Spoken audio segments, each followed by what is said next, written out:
Hello children, आप सभी का स्वागत है हमारे प्रशांत मैथ 7492 चैनल पे। आई होप, मैं आशा करता हूँ कि आप सभी अच्छे होंगे और अगर आपने इस वीडियो को क्लिक किया अर्थात आप 10वीं कक्षा में पढ़ने वाले छात्र होंगे। मैंने वर्णिका के कई लेसन पिछले वीडियो में मैंने पढ़ाया है और आज हम लोग लेसन 3 अर्थात माँ पढ़ाने जा रहे हैं। तो मुझे आप 15 मिनट का समय दे दीजिए, उसके बाद आपसे इस लेसन का एक भी ऑब्जेक्टिव सब्जेक्टिव नहीं छूटेगा। आइए कहता है कि माँ, तो माँ याद रखेंगे, हर किसी का माँ समय आने पर गुजर जाती है। तो माँ से याद रखिए गुजराती भाषा। माँ गुजराती भाषा में लिखा गया था। इसके लेखक थे ईश्वर पेटलीकर। माँ जब भी जिंदा रहती तो ईश्वर से हमेशा प्रार्थना करती है, मेरे बेटों को अच्छे से रखना, मेरे बेटों को रोजी रोटी देना। तो याद रखिएगा ईश्वर पेटलीकर, और ये लिखा हुआ था गुजराती भाषा में। तो क्या आज हम लोग गुजराती भाषा में पढ़ रहे हैं? नहीं, हम लोग आज पढ़ रहे हैं हिंदी भाषा में। तो हिंदी भाषा में इनको करने वाला एक व्यक्ति, इसका नाम है गोपाल दास नागर। गोपाल दास नागर, और इसको हिंदी अनुवादक गोपाल दास नागर ने किया था। कहते हैं बच्चों, एक माँ अपने बेटे को जन्म देने के लिए अर्थात बेटियों को जन्म देने के लिए अपने कोख में 9 मंथ तक रखती है। और सोचो, 9 मंथ रखने के बाद उसको जन्म दे दिया, अगर उसका बेटी गूंगी पागल अगर जन्म दी तो सोचो उस माँ पे क्या बीतेगा। आपको लग रहा होगा क्या बोल रहे हैं सर? बिल्कुल सही बोल रहा हूँ। एक माँ जिसकी 4 संतानें थी और अंतिम संतान पागल और गूंगी जन्म लेती है, और वह संतान बेटा नहीं बेटी है। बहुत ही दर्दनायक घटना है। तो आइए इस घटना को हम लोग रूबरू करते हैं। इस कहानी में एक प्रमुख एक व्यक्ति है जिसका नाम है माँ। माँ के पतिदेव नहीं थे, गुजर गए थे। बच्चे को जन्म देने के बाद चले गए। माँ की कुल 4 संतानें थी। कितने संतानें? 4 संतानें, 2 बेटा और 2 बेटी। बड़ी बेटी का नाम कमो था, देख लीजिए, बड़ी बेटी का नाम कमो था, जबकि 2 बेटे थे इसका नाम किताब में जिक्र नहीं किया गया था। और यहाँ तक कि दोनों बेटी का शादी हो चुकी थी। ये सब देख रहे हो ना, उन्हीं का पत्नी है भाई। और माँ की एक छोटी बेटी थी, इसका नाम था मंगू। ये जन्म से पागल और गूंगी थी। तो सबसे पहले बात करते हैं कि इस कहानी के प्रमुख पात्र अगर पूछेगा तो प्रमुख पात्र जिस पे घटना घटती है वही होता है। तो इस कहानी में प्रमुख पात्र कौन हो जाएगा? मंगू। सुनना है ध्यान से। माँ अपनी बड़ी बेटी को शादी कर देती है। 2 बेटे पढ़ लिख के अच्छे मुकाम पे पहुंच जाते हैं, जॉब कर लेते हैं, उनका शादी ब्याह कर देते हैं, तो अपना माँ को छोड़कर चले जाते हैं। माँ और मंगू दोनों साथ रहती है। मंगू जन्म से ही पागल और गूंगी थी। वह 12 साल की हो गई थी, तब पर भी अपने से वो मुंह नहीं धो सकती थी। सोचिए, अपने से स्नान नहीं कर सकती थी, अपने से खाना नहीं खा सकती थी। सोचिए, उसका पूरा जिम्मेवारी खाना खाना, स्नान करना, ब्रश करना, पूरा जिम्मेवारी माँ करती थी। और माँ कहा जाता है बाबू सब छोड़ देगा दुनिया में, लेकिन माँ कभी नहीं छोड़ती। माँ के लिए सब कोई प्यारा रहता है घर में। माँ बेचारी मंगू के पीछे पागल रहती थी। हमेशा मंगू कपड़े बदलना, मंगू को ब्रश कराना, मंगू को सुबह सुबह उठाना, मंगू को स्नान करवाना, मंगू को समय समय पर खाना खिलाना, यानी पूरा जिम्मेवारी कहे तो माँ के ऊपर थी, प्लस घर का पूरा जिम्मेवारी माँ के ऊपर थी। माँ कभी भी अपनी मंगू से अजीज नहीं हुई थी। लोग माँ को कहते थे कि देखो माँ जी, आप अपनी मंगू को ना किसी ओझा सोझा, सोचो, ओझा सोझा के पास दिखा दो। माँ कहती थी कि मेरी बेटी ठीक हो जाएगी। सोचो, ओझा सोझा के पास दिखा दो। एक बार सबके बात मान के माँ क्या करती है कि मंगू को लेकर चली जाती है किसी गांव में। एक ज्योतिषवा बाबा था, ज्ञानी, वही ज्योतिषवा बाबा था।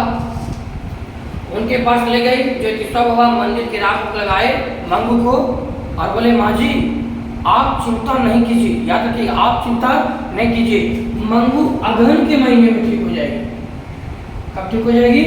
अगहन के महीने में ठीक हो जाएगी।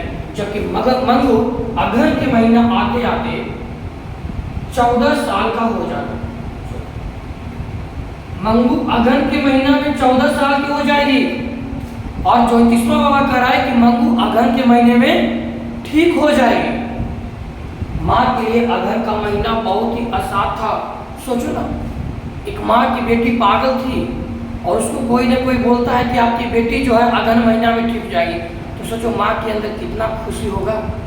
माँ का महीना अगहन का महीना जो था असाध्य था। माँ को लगता था कब अगहन की महीना आ जाए। सोचिए, और उसी घटना चलते थे। गांव के कुछ लोग इसको बोलते थे कि तुम पागल हो, तुम मंगू को मारो पीटो, बड़ी हो गई है, वो अपने से मुक्त हो सकती है, मारो पीटो। हमेशा इसका माँ की जो संतान था बेटा, सोचो कैसा बेटा था, माँ का साथ छोड़ के चला गया पत्नी के साथ और बोलता था कि मंगू बड़ी हो गई है माँ, इसे मारो, दुलार में मत रखो, ये पागल है, गूंगी है, सुन तो सकती है ना। सोचो, माँ कहती कि बेटा मैं इस पे हाथ अभी तक नहीं छोड़ा हूं और आगे भी नहीं छोड़ूंगा। ये सब भगवान की लीला। हर लोग इसको माँ को कहते थे कि मंगू के साथ साथ माँ भी पागल हो गई है, उतना बड़ा मंगू हो गई है। सोचो कि 12 साल की उम्र में बेड पर ही सुसु कर देते थे, मतलब कि सोचो अपने से कुछ नहीं कर सकते थे 12 साल की उम्र तक। लोग बोलते थे कि माँ जी आप इसको दिखाइए, ये कीजिए वो कीजिए, मतलब ओझा सुझा भगत दुनिया बहुत सारा होता है, दिखाइए। लेकिन माँ एक बार गई थी ज्योतिषवा बाबा के पास, तो ज्योतिषवा बाबा राख लगा के बोला था कि अगहन के महीना में ठीक हो जाएगा, तो माँ के लिए अगहन का महीना आसान लग गया था। अब बात करते हैं कि उसी बीच में घटना क्या घटता है, बहुत ही दर्दनाक घटना क्या घटता है कि प्राथमिक स्कूल में, क्या बोल रहे सर, सही बोल रहा हूँ, प्राथमिक स्कूल में पढ़ने वाली एक लड़की जिसका नाम था कुसुम। सोचिए, प्राथमिक स्कूल में पढ़ने वाली एक लड़की थी, इसका नाम कुसुम था। वो दिन रात पढ़ते रहती थी, अचानक पढ़ते पढ़ते पागल हो गई। क्या बोल रहे सर, सही बोल रहा हूँ, पढ़ते पढ़ते पागल हो गई। जब पागल हो जाती है तो इतना पागल हो जाती है कि अपना पूरा बाल उलझाने लगती है और पूरा दम समझो कि खुशी से नहीं मानती है, पूरा दम छिटकाने लगती है। लोग उसको जबरदस्ती रस्सी से बांध देते हैं। सोचो, इतना पागल हो गई। सब गांव के लोग इकट्ठा हुए और कुसुम को भेजने का निर्णय पागल खाना लिया गया और कुसुम को बांध कर भेज दिया गया। कहाँ? यही हॉस्पिटल है, यहाँ पागल खाना है, पागल खाना में भेज दिया गया कुसुम को। और कुसुम वहाँ पे चली गई, माँ उसके घर पे चले आए, रो रही थी। इधर माँ को खुशी थोड़ा बहुत होता है, बड़ी मेरी बेटी को बोलती थी कि पागल है, अब समझ में आएगा उसे कि पागल क्या होता है। अर्थात हॉस्पिटल से 1 माह के बाद, याद रखिएगा 1 महीने के बाद उधर से इंफॉर्मेशन आता है कि कुसुम ठीक ठाक हो गई है, अब उसे कोई दिक्कत नहीं है, अर्थात उसे बांधा नहीं गया है, अब उसे खोल दिया गया। गांव के लोग सूचना सुने, बहुत खुश हुए, समझिए कि सबके चेहरे पर खुशहाली आ गई। और समय बीतता गया, दूसरा माह फिर से न्यूज आया कि कुसुम अब बिल्कुल ठीक हो गई है, वो अपने से अब सभी काम करती है, उसे खोल दिया गया है, बिल्कुल सुरक्षित है। लोग सुनते हैं तो और खुश होते हैं। और जैसे तीसरा माह होता है तो कुसुम बिल्कुल ठीक होकर पागल से लौटकर, पागल खाना से लौटकर घर चली आती है। तो सबसे पहले माँ, मंगू की माँ दौड़ी हुई आती है कुसुम के पास और कुसुम से कई सारे क्वेश्चन पूछती है, प्रश्न पूछती है। बेटी कुसुम, तुम्हारे वहाँ पे देख रेख कैसा किया जाता था? आपको वहाँ पे मारा जाता था? कुसुम बोली, नहीं माँ जी, वहाँ पे मेरा ध्यान बहुत ही सलूकत से रखा जाता था, समय समय पर भोजन कराया जाता था, समय समय पे बरस कराया जाता था, समय समय पर जो भी समय होता था सभी समय को समय के अनुसार पूरा किया जाता था। माँ को इस बात को सुनकर कलेजे में तसल्ली होती है। माँ हमेशा पागल खानों को गौशाला करती थी, याद रखिए, पागल खाना नहीं, कहती थी गौशाला है। और जब पहली बार माँ सुनी कि कुसुम ठीक हो गया है, कुसुम से बात की, कुसुम ने जब इसको बताई तो माँ को पहली बार कलेजे में ठंडक मिला और इनको भी इच्छा हुआ कि अब हम अपना बेटी कुसुम को, मंगू को पागल खाना भेज कर ठीक करवा लेंगे। और वो अपने एक खत लिखती है, याद रखिएगा, बड़े बेटे के पास एक खत लिखती है और खत में लिखती कि बेटा मैं भी मंगू को पागल खाना भेजना चाहता हूँ, इतना बड़ा शहर है, हमें देखा हुआ नहीं है, आओ तुम्हारे साथ आओ, हम दोनों मिलकर मंगू को अस्पताल में भर्ती कर देंगे। जैसे बड़े बेटा सुनता है, बड़े बेटा को बहुत खुशी होता है कि चलो अब माँ का विचार तो बदला। और बड़े बेटा आता है घर पे, माँ से मिलता है, कलेजे नहीं पड़ता है और माँ कहती कि देखो, मेरे ही गाँव की एक लड़की थी कुसुम, पागल हो गई थी, अचानक पागल खाना से ठीक होकर चली आई, हम भी अपना बेटी को ना पागल खाना रखेंगे। माँ ने रात भर जगकर सुबह में पूरा नाश्ता उस्ता प्रबंध किया खाने के लिए, रास्ते में भूख लगी। माँ, मंगू और बड़े बेटे, याद रखिएगा, सबसे पहले घोड़े गाड़ी से गए। किससे गए थे सर? घोड़े गाड़ी से चल देते हैं। घोड़े गाड़ी के चलने के बाद कुछ समय के बाद वहाँ से फिर ट्रेन धरते हैं और जब ट्रेन पे चल बैठती है तो माँ के बगल में एक दो लेडी थी, वो कह रही थी कौन लड़की है, इसकी माँ नहीं है क्या? लोग तरह तरह पे जानबे करते हो, स्टेशन पे बोलते हैं कौन लड़की है, किसकी माँ नहीं है, कैसी आवारा लड़की है। माँ इस सब बात सुन रही थी। माँ बोली क्या हुआ माताजी, बोलिए। तो क्या इसको कहाँ ले जा रहा है?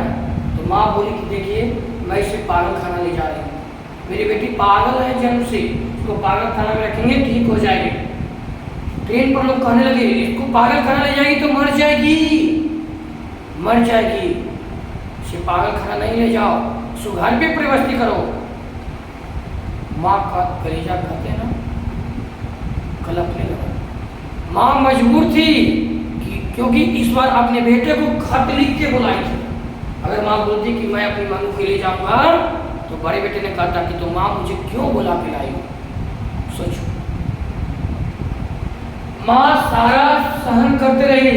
लोगों ने और पता किया कि देखो एक मेरे गांव की बुढ़िया गई थी, पागल थी, 2 साल तक रही और 2 साल तक भी ठीक नहीं हो पाई। जब 2 साल तक ठीक नहीं हो पाई, कुछ भी सुधार नहीं हुआ उसमें, माँ जी आप इसे घर लेके चले जाइए, इसका व्यवस्थित खुद कीजिए। माँ, अगर कहा जाता है बाबू कि अगर माँ के बड़े बेटे माँ के पास नहीं होता ना तो माँ लौट के चली जाती मंगू को लेकर। लेकिन जब ट्रेन से उतरती है तो पागल खाना जाती है और जब पागल खाना जाती है तो पागल खाना गेट पर देखती कोई पागल पति अपनी पागल पत्नी को करे कि देखो यहाँ के नर्स मुझे बाल नहीं झाड़ते, यहाँ के नर्स मुझे स्नान नहीं करवाते हैं, यहाँ के नर्स मुझे गंदे कपड़े पहनाते हैं, मुझे साफ नहीं करते कपड़े। लेकिन जब माँ देखती है उसका बाल झाड़े हुए हैं, दांत ब्रश किए हुए हैं, कपड़े साफ सुथरे हैं, लेकिन तब पर क्यों करिए कि मेरे को वहाँ पे स्नान नहीं कराया जाता है, मेरे को ब्रश नहीं करवाया जाता है। सोचो, एक पागल पत्नी अपने पागल पति से कह रही है कि मुझे बाल नहीं झाड़ने देते हैं आप, मेरे को ब्रश नहीं कराया जाता है, मेरे को स्नान नहीं कराया जाता है, मेरे को कपड़े नहीं बदलाया जाता है। और जब माँ देखती तो उसको सभी कुछ सजे हुए थे, बाल भी झाड़ा हुआ था, ब्रश भी किए हुए थे, कपड़े भी साफ सुथरे पहने हुए थे, सब कुछ था। माँ को देखकर थोड़ा सा लगता है कि पागल खाना में ध्यान रखा जाता है। और जब माँ की बारी आती है तो माँ को वहाँ पे बातचीत होता है, वहाँ कुछ मैनेजर लोग होते हैं, मैनेजर के साथ बातचीत होता है तो माँ अपना सारा बात नर्स से पूछती है, मेरी बेटी अपने से खाना नहीं खाती, क्या उससे मिलेगा? बोली माँ जी आप चिंता नहीं कीजिए, जो बच्ची खाना नहीं खाती है उसे खिलाया जाता है। मेरी बेटी अपने से मुंह नहीं धोती है, उसे धुलाया जाएगा। बोली माँ जी आप चिंता नहीं कीजिए, उसे ब्रश भी खिलाया जाता है। समझो कि माँ के मन में जितना सारा प्रश्न था, सारा प्रश्न पूछी और नर्स ने सारा जवाब का उत्तर उसने दिया। और सब कुछ इंटरव्यू होने के बाद माँ को थोड़ा सा ठंडक हुआ कलेजे में, और माँ कहती है अब आ गया कुसुम को मंगू को ले जाने की बारी। तो मंगू को अस्पताल के अंदर ले गया गया और अंदर लेके चला गया मंगू को लेकर। तो माँ नर्स को कहती कि देखो ना मेरी बेटी से एक बार सिर्फ गले मिलने दो। नर्स ने कहती माँ जी यहाँ के नियम है, एक बार जो अंदर चला जाता है उसके बाद दोबारा मिलने का आदेश नहीं मिलता है। आपकी बेटी को कुछ नहीं होगा, आपका बेटी अब नहीं रहा, अभी मेरा ही संतान है, मेरा ही परिवार का सदस्य है, बहुत ही अच्छे ढंग से यहाँ रखा जाएगा। और माँ को इतना कहने के बाद मिलने नहीं दिया गया, और माँ यहाँ से क्या करती है, लौट के चली जाती है बड़े बेटे के साथ। और जब लौट के चली जाती है ट्रेन के बाद, लौटते समय बैलगाड़ी से लौटती है, याद रखिए लौटते समय किससे लौटती है, बैलगाड़ी से। और बैलगाड़ी से लौटती है तो इसको अचानक याद आता है कि मेरी बेटी पलंग पे सोती है। पता ना वहाँ पे पलंग पे सुलाया जाता है कि नहीं जाता है। और उसको अंदर से समझो कि बहुत दुख होने लगा। माँ ने छछन के रही, समझो प्रश्न नहीं पूछ पाई। और माँ जब लौट जाती है घर पे, तो घर लौटते लौटते 11:45 हो चुके थे। घर लौटते लौटते 11:45 हो चुके थे। पड़ोस के कुछ लोग थे जो इनके लिए रोटी सब्जी बना के रख दिए थे। पड़ोस के लोग जो होते हैं ना कि माँ गई है तो आएगी तो रात में तो खाना बनाएगी, इसलिए पहले से लोग बना के रख दिए थे। और जब माँ घर पे आती है तो पड़ोस के लोग इसको भोजन देते हैं। तो माँ के बड़े बेटा, जो बड़े बेटा होता है ना, ये भोजन करके चला जाता है अपना रूम में। और माँ अपनी बेटी के साथ बैठती थी, उठती थी। सोचो, और माँ आज उस बेटी से बिछड़ गई। सोचो माँ पे क्या बीत रहा होगा। माँ को भूख कहाँ, माँ को प्यास कहाँ। उस माँ ने खाना नहीं खाई और रात भर पलंग पे लेटी थी, सोच रही थी मेरा मंगू मंगू मंगू मंगू मंगू कहते कहते दोस्तों समझो इतना मंगू मंगू चिल्लाई। इधर 12 बजे रात हो चुका है, 1 बजे हो रहा है। बड़े बेटा के मन में प्रश्न आया कि माँ को चलते हैं एक बात बताने कि अगर तुम चली जाएगी दुनिया छोड़ के तो आप चिंता नहीं कीजिएगा माँ, मैं मंगू का भाई बनकर, और भाई मैं हूँ, उसका देख रेख मैं करूँगा, आप इसका चिंता नहीं कीजिएगा। और ये कहने का मन में विचार चला, और विचार चलते चलते चलते चलते उनके बड़े बेटा को नींद आ जाता है और अचानक सो जाता है।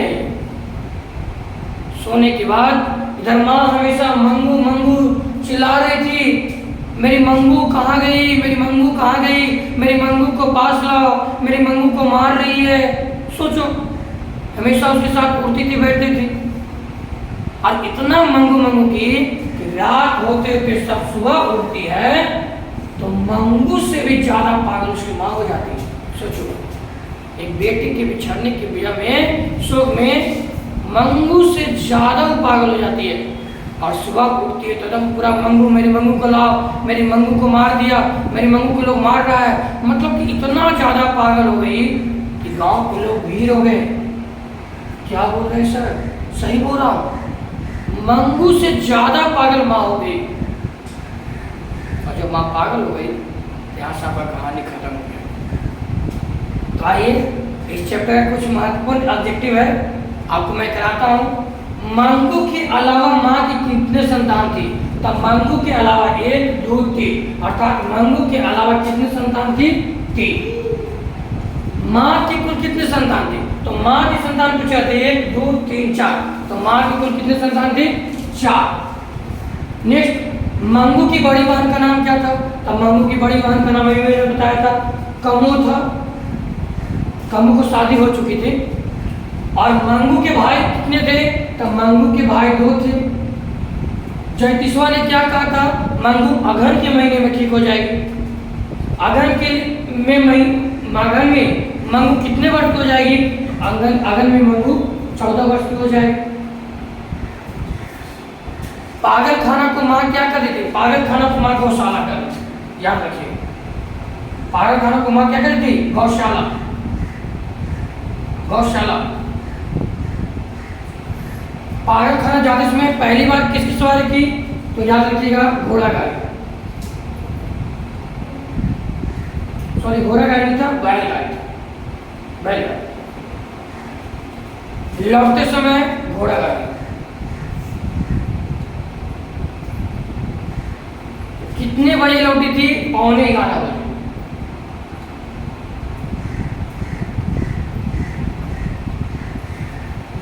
बड़े बेटे के पास क्या लिखी थी? खत लिखी थी। क्यों लिखी थी? कि मंगू को अब हम क्या करेंगे? पागल खाना भेजेंगे। माँ पागल खाना को क्या करती थी? गौशाला। माँ के लिए कौन सा महीना असाध्य था? अगहन। प्राइमरी स्कूल, प्राथमिक स्कूल के पढ़ने वाली कौन लड़की थी जो पागल हो गई थी? कुसुम। याद रखिएगा, प्राथमिक स्कूल के पढ़ने वाली लड़की थी कुसुम, अचानक पागल हो गई थी। तो मैंने इस लेसन का ऑल टू ऑल ऑब्जेक्टिव मैंने करा दिया है। अब आप जाइए और ऑब्जेक्टिव बनाइए। अगर आपको ये वीडियो अच्छा लगता है तो आप अपने दोस्तों के पास शेयर कीजिएगा और लाइक एंड सब्सक्राइब कीजिएगा। और जिसमें कोई भी त्रुटि अगर बुझाता है आप लोग को तो आप हमें कमेंट जरूर कीजिएगा, क्योंकि आपके कमेंट से छोटी छोटी गलतियाँ को हम सुधार दें। ठीक है।